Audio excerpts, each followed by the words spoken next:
என்ன ஃபீலிங்கா நிக்கிறீங்க? விஜய் விஜய் அண்ணா வருவாங்கன்னு நினைச்சோம், பட் வரல. அவர் எதிர்பார்த்து தான் வந்தோம். ஆமா. விஜய் எந்த அளவுக்கு பிடிக்கும் உங்களுக்கு? ரொம்ப ரொம்ப ரொம்ப ஃபோன். இந்த வால்பேப்பர் அவர் தான். உள்ள போனா பாஸ்வேர்டு கூட அவர் தான். 2026ன்னு வச்சாச்சு. உள்ள போனா இந்த போட்டோ அவரு. இந்த போட்டோவை நேர்ல ரீக்ரியேட் பண்ணணும்னு சொல்லிட்டு ரொம்ப ஆசையா வெயிட் பண்ணிட்டு இருக்கேன். கண்டிப்பா பண்ணுவேன். கண்டிப்பா பண்ணுவீங்க. இந்த அளவுக்கு பிடிக்குமா விஜய்?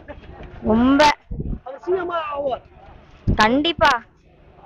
ஓட்டு போட முடியலேங்கிற ஏக்கம் வந்து உள்ள இருந்துட்டே இருக்கு. ஏன்னா வீட்டுல எல்லாரும் ஓட்டு போட போறாங்க. எங்க அக்கா இந்த வருஷம் புதுசா போட போறா. அதனால நான் மட்டும்தான் எங்க வீட்டுல ஓட்டு போட முடியாது. அதுவே ஒரு கவலையா இருக்கு. அது யாருமே கேள்வி கேட்கவே வேணாம், விஜய்க்கு தான். அவர் அரசியல்வாதியா இருக்கணும்னு நினைக்கிறீங்களா?